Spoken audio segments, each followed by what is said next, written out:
I'm Franco Terrazano. And I'm Kris Sims. And this is the Canadian Taxpayers podcast, where we're dedicated to lower taxes, less waste, and more government accountability. You know, we've all heard the saying Netflix and chill, but in Deep Dive, our federal director, Wudrick, is going to be talking about Netflix and Bill. And in Waste Watch, we just found out Meghan and Harry's security costs were tens of thousands of dollars more than what was originally made public. But first, let's check in with our BC director, Kris Sims. Simmer, what do you got for us today? Well, buckle up, my friend. Vancouver wants to make it even more expensive for us to drive out here. Bureaucrats at Vancouver City Hall want to nuke drivers with brand new driving taxes. They actually wrote a 371-page report about their vision for the future of Vancouver.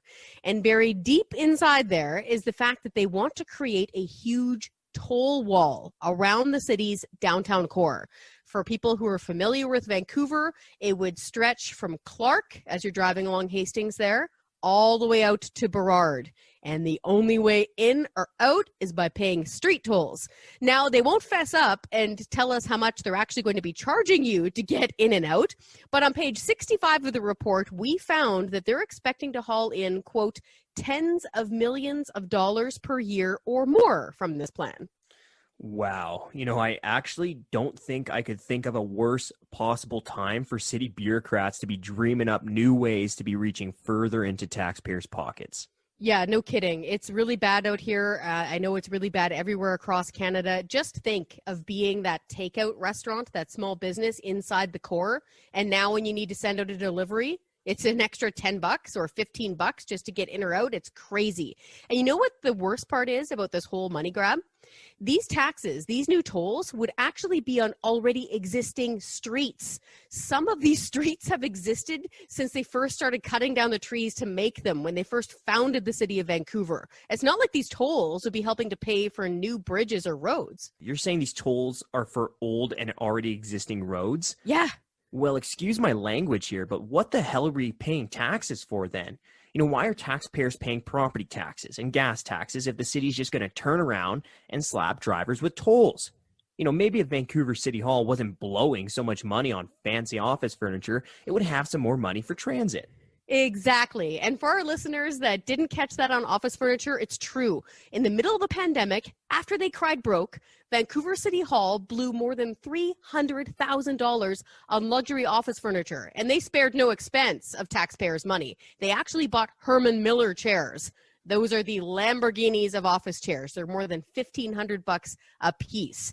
Vancouver drivers, when we're taking a look at how much it costs to get around on these streets, Vancouver drivers already pay some of the highest gas taxes in all of the country at 51 cents per liter. Every single time you fill up a minivan, for example, it costs you an extra $35 in taxes. Then there's the parking fees and the taxes on top of the parking fees. And people pay a transit tax actually on top of their property taxes in Metro Vancouver. I'm glad you're bringing up these driving cost increases in Vancouver, because Alberta drivers are going to have to brace for impact pretty soon here as well. And that's because we're hearing our provincial government introducing legislation to allow for toll roads as well. But it seems like it's going to be a little bit different out in Alberta, because the government is saying that the tolls will only be for new roads and bridges, and that all that money will only go to fund the new infrastructure. And, you know, we're hearing a lot of smart people, a lot of eggheads who's saying that that could be a smart way to fund new infrastructure. Okay, I hear you.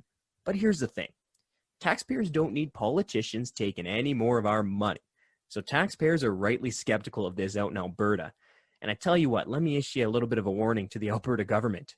There better be some real strong guardrails around these tolls, because if we find out that a single penny from these tolls are going to government revenue or government general revenue, or are being collected after the roads are already paid for, well, then the government is going to have a big old scrap on its hands. Yeah, definitely keep an eye on that. Here in BC, they built what's called the Coquihalla Highway. It goes from the Hope area all the way up to Kamloops and over across to Kelowna. They had tolls on it for a long time, and according to the books, it looks like they lifted the tolls just as it was finished being paid for, but it's definitely something to keep an eye on. And when you look at the federal scene, driving ain't cheap there either. Trudeau is already hammering Canadians with his first carbon tax. And get this, he's getting ready to layer on top a big second carbon tax. In July, the city of Toronto actually started using automated speeding cameras to ding drivers left, right, and center. And in Quebec, they're thinking about adding a kilometer tax that could be as high as 15 cents per kilometer. And just as they're thinking about in Metro Vancouver, they're thinking about installing tracking devices in your car to see where you're going and when, so they can tax you. Oh, it should be painfully obvious to politicians by now that taxpayers are tapped out. And, for our Vancouver listeners out there, we do have a petition. So please go and sign that to stop the toll roads. And we're going to include a link to the petition in the show notes. And Simmer, you also mentioned Trudeau's second carbon tax. Well, we're also going to include a link in our show notes to an interview I did with the head of Canadians for Affordable Energy on Trudeau's second carbon tax. That was a real good deep dive, so make sure to listen to that. And don't worry, we're going to keep fighting these politicians that want to keep reaching deeper and deeper into our pockets. Speaking of which, let's check in with our federal director about potential new Netflix taxes. This is Deep Dive, the part of the show where we dive deeper into important issues of the day. Today, we're talking about the federal government's Bill C-10 that could mean higher costs for Canadians who subscribe to services like Netflix. Joining me to discuss the topic today is Aaron Wudrick, our federal director. So, Aaron, what's this bill all about? Maybe, Jasmine, we can start with this clip from the Prime Minister from way back in 2017. We're not raising taxes on the middle class. We're lowering them. We are not going to be raising taxes on the middle class through an internet broadband tax. That is not an idea that we are taking on. We're going to focus on lowering taxes for the middle class, as we always have. Now, obviously, that clip is full of a bunch of nose stretchers, and unless you've been under a rock for the last few years, you'll know the Trudeau government has obviously been raising taxes on most Canadians, everything from payroll taxes to alcohol taxes to the carbon tax and many others. But in this case, they specifically promised not to introduce this Netflix tax, and yet they've gone right ahead and broken that promise. So, Aaron, let's get to the heart of the bill. What does it do?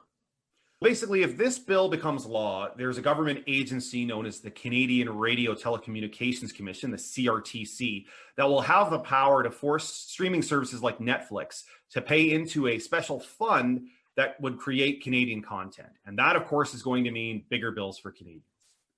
Now, some people will know that in Canada here, we have some really strange rules about cultural content, that the federal government gives subsidies for quote unquote approved Canadian music, films, TV shows, etc. So is this just an extension of that? Yes, it really is. But what makes it especially weird is that they're trying to apply a bunch of rules from essentially the 1960s to 2020, and they really don't make any sense anymore. And in fact, when you step back even further, it's not even really clear what the problem is that they're trying to solve with this bill. So how is this different than the policies that subsidize cultural content? There's a couple of things that are different. First of all, if you go back again 50 or 60 years, the main argument we had for carving out space for Canadian content was there was limited space on things like TV. You only had a few channels. You had to reserve some of that space for Canadian stuff. Otherwise, we would just get overwhelmed with American culture from south of the border. But of course, you fast forward to today, we live in the era of the internet. There's an infinite amount of space for cultural content. It's an unlimited amount for all people, not just for Canadians. And so that idea that we need to reserve space from a limited amount is just gone now. And secondly, most importantly, I think a lot of people may not realize this, but Netflix alone is already spending hundreds of millions of dollars right here in Canada on TV and film production to make Canadian content. All right, hundreds of millions of dollars is a lot of money. So why do we need legislation to force Netflix to make more Canadian content if they're already doing this voluntarily? That's an excellent question for the Trudeau government and for the Heritage Minister, Stephen Guilbeault, in particular. You have a company here that has voluntarily, in its own interest, spent almost $500 million to make Canadian TV and film production. And remember, these are things that they want people to watch. They would not make them if they didn't think their customers wanted to see them. This is a big success story. This is a boon for Canadian film and TV production. And yet the government seems to be approaching it like this is some kind of problem that needs fixing. And really what this policy runs the risk of doing is having Netflix take some of the money out of the pool they were going to spend on content people want to watch and give it to the government so that they can dole out to groups to make content that people aren't interested in watching. And that seems like a really strange way to improve your cultural output. And if Netflix doesn't do that, the other thing they might do is just look at passing the cost on to customers. So that means that you as a customer are going to be forced to pay more for content you do want to watch in order to subsidize the content that you don't want to watch. All right. That seems pretty backward, even by Ottawa standards. So why are they doing this? The short answer is there is an arts lobby in this country, a whole cottage industry of groups that survive almost entirely on government subsidies. These are groups that don't care about pleasing a customer. And so instead they try and please the government. And they do that to get subsidies out of government. And again, it just seems like a really strange way to improve your cultural output.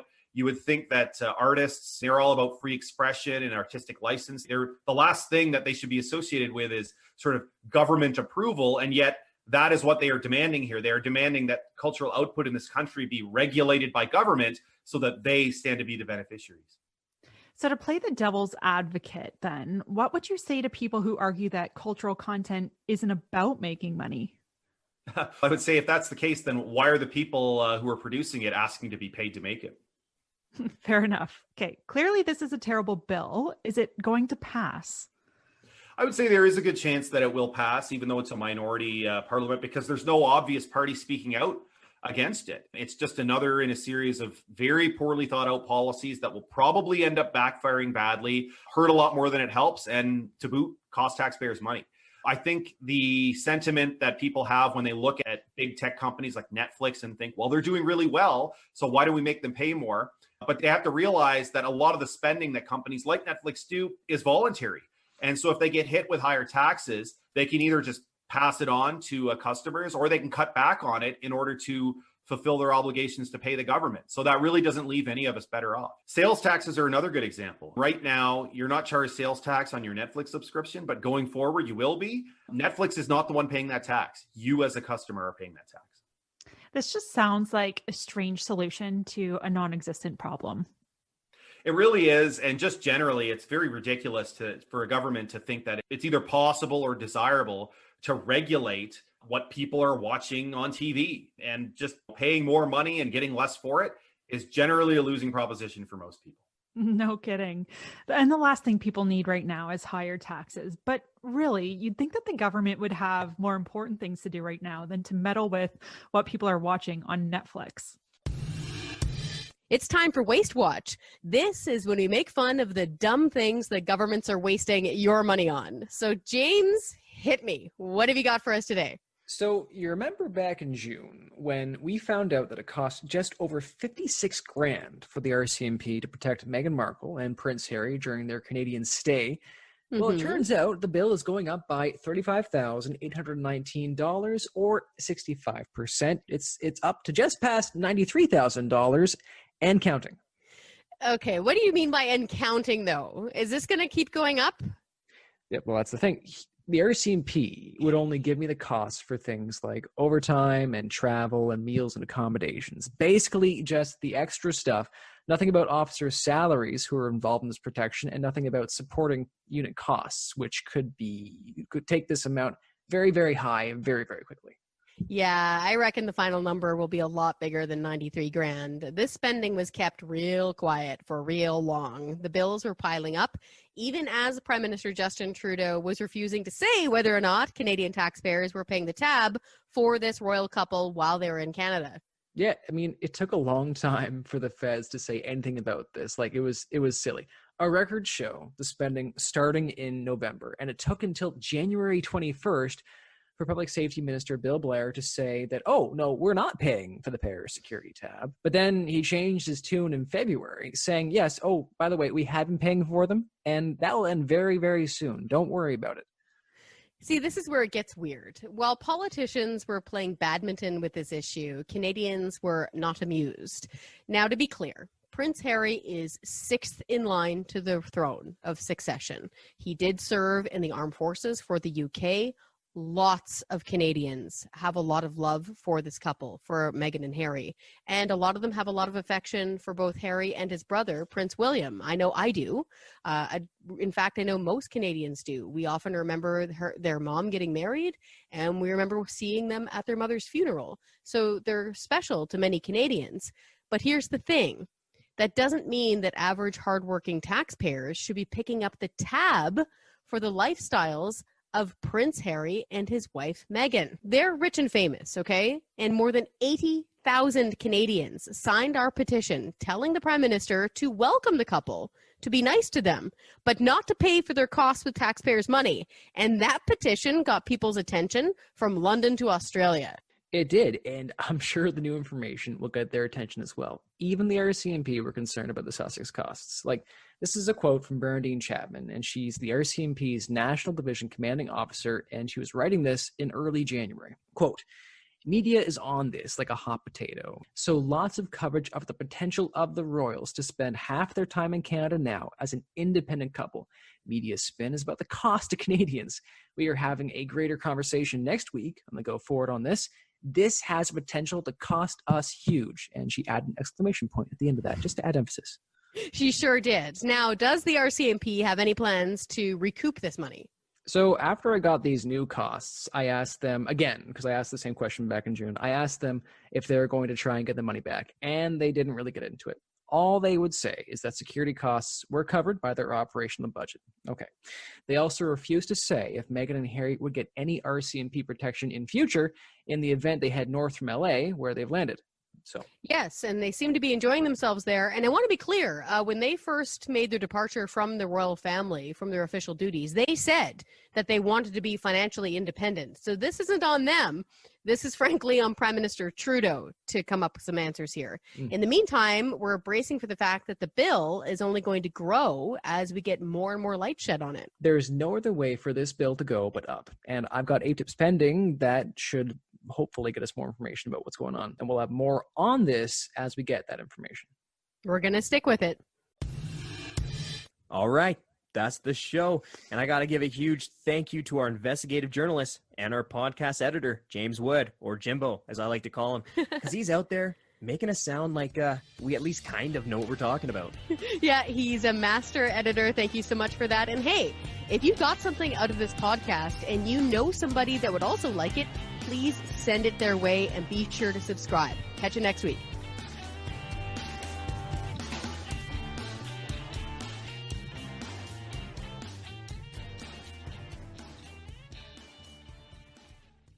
Hi, I'm Scott Hennig, President of the Canadian Taxpayers Federation. If you've got another minute, I'd like to ask you to think about the one person you know that would really enjoy listening to this podcast. Do us a favor and do them a favor and send them a quick note to let them know about it. At the Canadian Taxpayers Federation, we believe there is power in numbers. That's why we've worked so hard to build an army of taxpayers who are ready to push back. And we did it because people like you shared our work with that one person that they knew would really appreciate taking part. Thanks for listening, and thanks for doing your part to make Canada a better place.